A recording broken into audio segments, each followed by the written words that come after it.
Bismillahirrahmanirrahim. Assalamualaikum warahmatullahi wabarakatuh. Kami dari kelompok 2 akan membahas chapter 11, yaitu perusahaan, yang terdiri dari organisasi, transaksi saham, dividen, dan pendapatan. Sumber bukunya dari Weigan, Keiso, halaman 538 sampai 566. Anggota kami ada Halimah, Mutia Ludin, Kania Cikalna, saya sendiri, Anissa Noviola, dan Syamsul Bahri. Materi yang pertama akan dibahas oleh Halimah. Terima kasih Rania.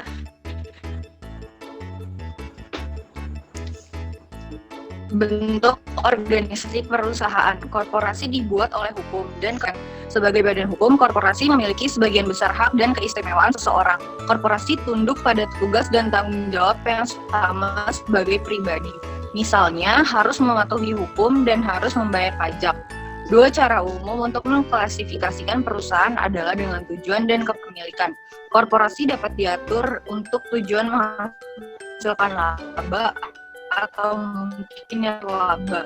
Perusahaan nirlaba termasuk perusahaan terkenal seperti Grup Kompas atau GBR, Hyundai Motors atau KOR, Lukoil atau RUS, dan Google atau Amerika Serikat. Perusahaan nirlaba diorganisir untuk tujuan amal, medis, atau pendidikan. Contohnya adalah Balai Keselamatan atau AS. Itu Komite Internasional Palang Merah atau CHE dan Yayasan Bill dan Melinda Gates atau Amerika Serikat. Next. Klasifikasi menurut kepemilikan membedakan perusahaan milik publik dan perusahaan swasta. Sebuah perusahaan milik publik mungkin memiliki ribuan pemegang saham. Sahamnya diperdagangkan secara teratur di Bursa Sekuritas Nasional seperti SAO, Bursa Efek, Paulo, atau BH. Contohnya adalah Toyota, JPN, Siemens, DEU, Sinopec atau CHN, dan General Electric atau Amerika Serikat. Sebaliknya, perusahaan milik pribadi biasanya hanya memiliki sedikit pemegang saham dan tidak menawarkan sahamnya untuk dijual pada masyarakat umum. Perusahaan sudah beberapa pengecualian penting. Next. Bagan organisasi perusahaan. Pertama itu ada pemegang saham. Yang kedua ada ketua dan dewan direksi. Yang ketiga ada presiden dan chief executive officer. Terus di bawahnya ada penasihat atau sekretaris umum, ada wakil presiden pemasaran, ada wakil presiden keuangan atau direktur keuangan, ada operasi wakil presiden, ada wakil presiden sumber daya manusia. Di bawahnya ada bendahara dan controller. Next.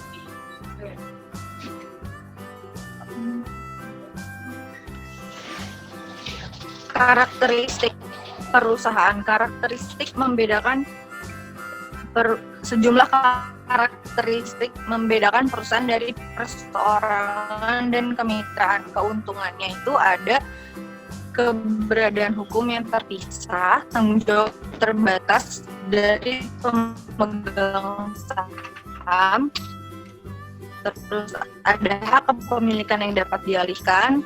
Yang keempat, ada kemampuan untuk memperoleh modal. Yang kelima, hidup terus-menerus. Yang keenam, manajemen perusahaan, manajemen profesional. Kekurangannya itu ada perusahaan manajemen, pemisahan kepemilikan dan pengelolaan.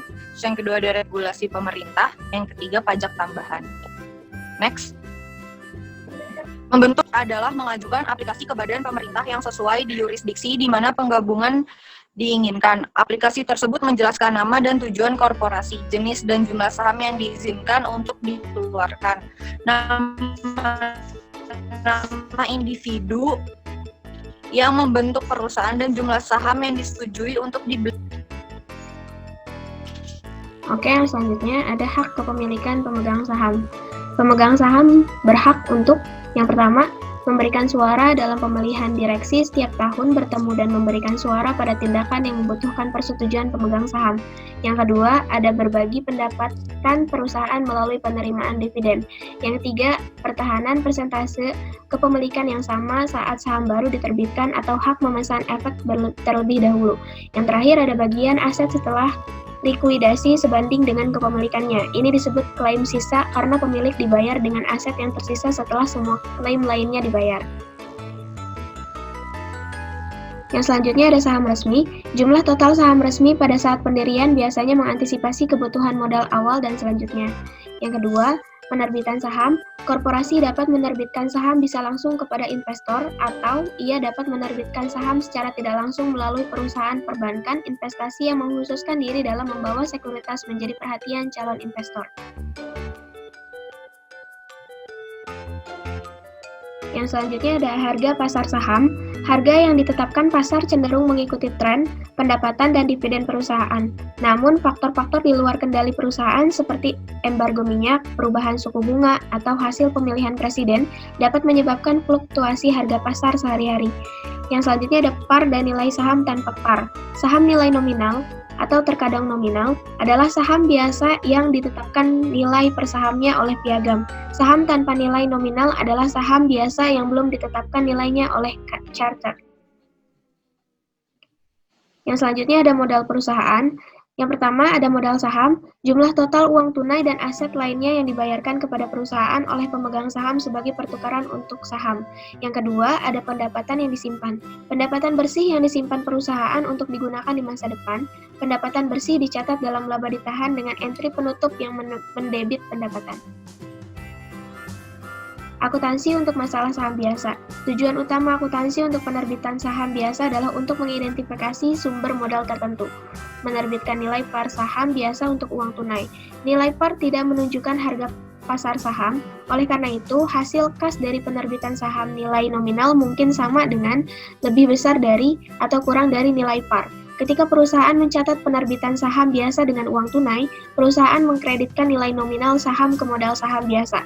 Ini mencatat dalam akun terpisah bagian dari hasil yang di atas atau di bawah nilai par.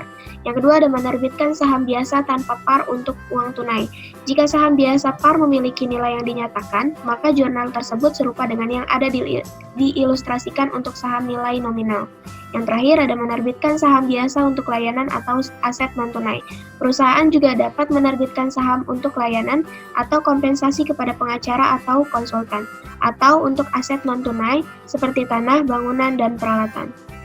Yang selanjutnya akan dijelaskan oleh teman saya. Oke, selanjutnya akuntansi untuk saham treasury.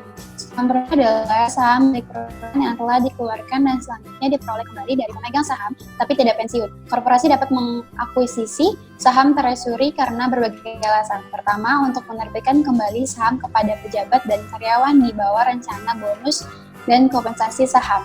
Yang kedua, untuk memberi sinyal pada pasar sekuritas bahwa manajemen meyakini saham tersebut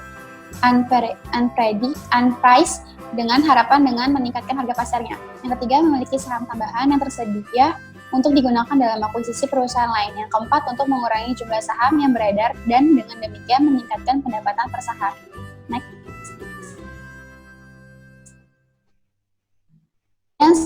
Treasury. Perusahaan umum mencatat saham treasury dengan metode biaya.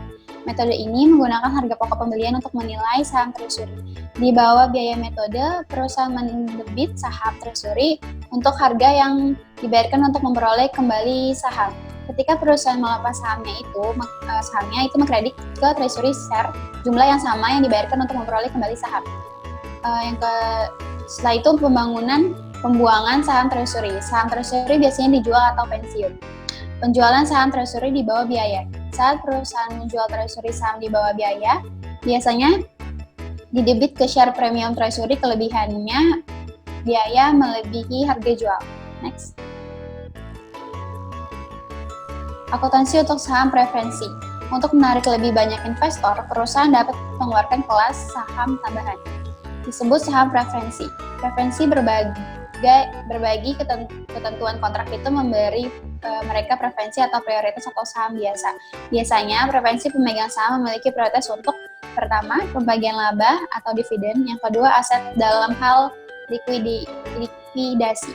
Entry untuk transaksi ini serupa dengan entry untuk saham biasa. Ketika sebuah perusahaan memiliki lebih dari satu kelas saham, masing-masing judul akun modal harus mengidentifikasi saham yang terkait. Next. Dividen adalah pembagian uang tunai atau saham perusahaan kepadanya pemegang saham secara pro rata atau proporsional dengan kepemilikan. Pro rata artinya bahwa jika Anda memiliki 10% saham biasa, Anda akan menerima 10% dari dividen. Dividen dapat mengambil 4 bentuk: tunai, properti, skrip, surat promes untuk dibayar uang tunai, atau saham. Dividen tunai. Dividen tunai adalah pembagian uang tunai secara pro rata kepada pemegang saham. Next. Alokasi dividen tunai antara preferensi dan saham biasa. Saham preferen memiliki prioritas di atas saham biasa dalam hal dividen. Pemegang saham preferen kumulatif harus dibayar jika belum dibayar. Sebagai ilustrasi, asumsikan bahwa pada tanggal 31 Desember 2017, IBRSE memiliki 1000 saham 8%, 100 euro nilai nominal saham preferensi kumulatif. Ini juga memiliki nilai nominal 50.000, 10 euro saham biasa beredar. Dividen per saham untuk saham preferen adalah 8. Nilai nominal 100 dikali 8%. Dividen tahunan yang dibutuhkan untuk saham preferen adalah oleh karena itu 8.000, 1.000 dikali 8. Pada tanggal 31 Desember 2017, direksi menyatakan 6.000 dividen tunai. Dalam hal ini, seluruh jumlah dividen menjadi preferensi pemegang saham karena preferensi dividen mereka. Next, selanjutnya dibacakan oleh saya. Anissa. Dividen. Dividen saham adalah distribusi pro rata kepada pemegang saham korporasi memiliki saham, sedangkan perusahaan membayar tunai dalam dividen tunai. Perusahaan mengeluarkan saham dalam dividen saham. Dividen saham menyebabkan penurunan saldo ditahan, pendapatan, dan peningkatan modal saham dan premi saham. Sebagai ilustrasi, asumsikan bahwa Anda memiliki 2% kepemilikan di Cetus Ltd. Kamu memiliki 20 dari 1000 saham biasa. Jika Cetus membagikan 10% dividen saham, itu akan menerbitkan 100 saham, yaitu 1000 dikali 10%. Anda akan menerima 2 saham, 2% dikali 100. Akankah minat kepemilikan Anda berubah? Tidak, itu akan tetap pada 2%, 22 dibagi 1.100. Anda sekarang memiliki lebih banyak saham, tetapi kepentingan kepemilikan Anda tidak berubah. Next. Pembagian saham seperti dividen saham melibatkan penerbitan saham tambahan kepada pemegang saham menurut presentasi kepemilikannya. Namun, pembagian saham menghasilkan penurunan nilai nominal atau nilai per saham. Pembagian saham tidak mempengaruhi saldo di akun ekuitas manapun. Oleh karena itu, perusahaan tidak perlu menjual pembagian saham. Next. Laba ditahan adalah laba bersih yang ditahan perusahaan dalam bisnisnya. Saldo laba ditahan merupakan bagian dari klaim pemegang saham atas total aset korporasi. Namun, ini tidak mewakili klaim atas aset khusus apapun. Jumlah laba ditahan juga tidak dapat dikaitkan dengan saldo akun aset manapun. Misalnya, saldo ditahan NT $10 juta. Penghasilan tidak berarti bahwa harus ada NT $10 juta dalam bentuk tunai. Alasannya adalah bahwa perusahaan mungkin telah menggunakan kas yang dihasilkan dari kelebihan pendapatan atas biaya untuk membeli gedung, peralatan, dan aset lainnya. Next. Ayat jurnal penutup adalah debit keringkasan pendapatan dan kredit untuk saldo laba. Ketika perusahaan mengalami kerugian bersih atau biaya melebihi pendapatan, itu juga menutup ini jumlah untuk laba ditahan. Entry penutup atau jurnal penutup dalam hal ini adalah debit ke ditahan penghasilan dan kredit untuk ringkasan penghasilan. Untuk mengilustrasikan, asumsikan bahwa Rendel Korporasi mengalami kerugian bersih $400.000 pada 2017.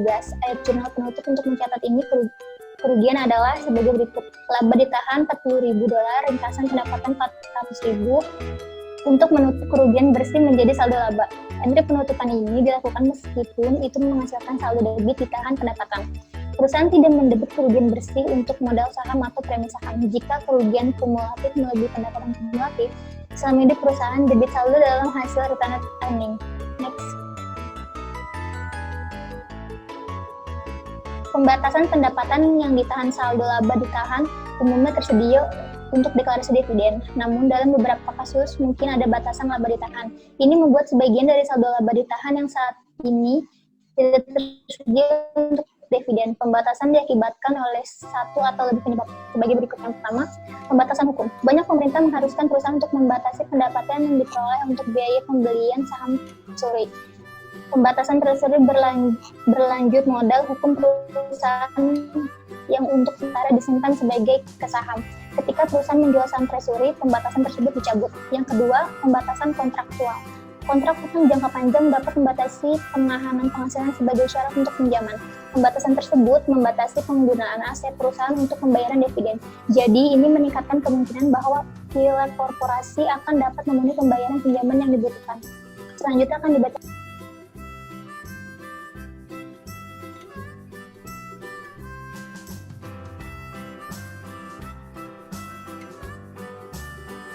Yang ketiga, yaitu pembatasan sukarela. Dewan Direksi dapat secara sukarela membuat retensi pembatasan penghasilan untuk tujuan tertentu. Misalnya, Dewan mungkin mengotorisasi pembatasan untuk perluasan pabrik di masa depan, dengan mengurangi jumlah dari laba ditahan tersedia untuk dividen. Perusahaan menghasilkan lebih banyak uang tunai tersedia untuk perluasan yang direncanakan. Perusahaan umumnya mengungkapkan pembatasan laba ditahan dalam catatan kepada laporan keuangan. Yang keempat, mereka menambahkan atau mengurangi tergantung kasusnya. Penyesuaian ini sejak awal saldo laba ditahan. Ini menghasilkan keseimbangan awal yang disesuaikan. Misalnya dengan asumsi saldo awal 800.000 euro dalam laba ditahan. Umum Microwave melaporkan penyesuaian periode sebelumnya sebagai berikut. Next. Statement Presentation and Analysis, yaitu bagian ekuitas dari laporan-laporan posisi keuangan, yaitu share capital, share premium, dan laba ditahan. Poin pertama, share capital. Kategori ini terdiri dari saham preference dan saham biasa. Pilihan saham ditampilkan sebelum saham biasa karena preferensinya hak. Nilai nominal saham yang diotorisasi, saham yang diterbitkan, dan saham yang beredar adalah dilaporkan untuk setiap kelas saham. Yang kedua, share premium. Ini termasuk kelebihan jumlah yang dibayarkan di atas par atau dinyatakan nilai dan premi saham dari saham treasury. Next. Berdasarkan IFRS, perusahaan sering menggunakan istilah cadangan untuk bentuk ekuitas selain yang dikontribusikan oleh pemegang saham. Cadangan terkadang termasuk pendapatan yang disimpan. Biasanya item ini digunakan untuk melaporkan ekuitas dampak dari item pendapatan komprehensif. Surplus revaluasi itu hasil revaluasi aset tetap. Next. Analisis. Investor dan analisis dapat mengukur profitabilitas dari sudut pandang investor dalam saham biasa dengan pengembalian ekuitas pemegang saham biasa. Rasio ini menunjukkan berapa euro dari laba bersih tersebut yang diperoleh perusahaan Carrefour dari Prancis untuk setiap euro yang diinvestasikan oleh pemegang saham biasa. Itu dihitung dengan membagi laba bersih yang tersedia untuk pemegang saham biasa atau pendapatan bersih dikurangi dividen preferensi dengan rata-rata ekuitas pemegang saham biasa. Next. Baik, sekian presentasi dari kelompok kami. Mohon maaf bila banyak kesalahan. Wabillahi taufiq wal hidayah. Wassalamualaikum warahmatullahi wabarakatuh.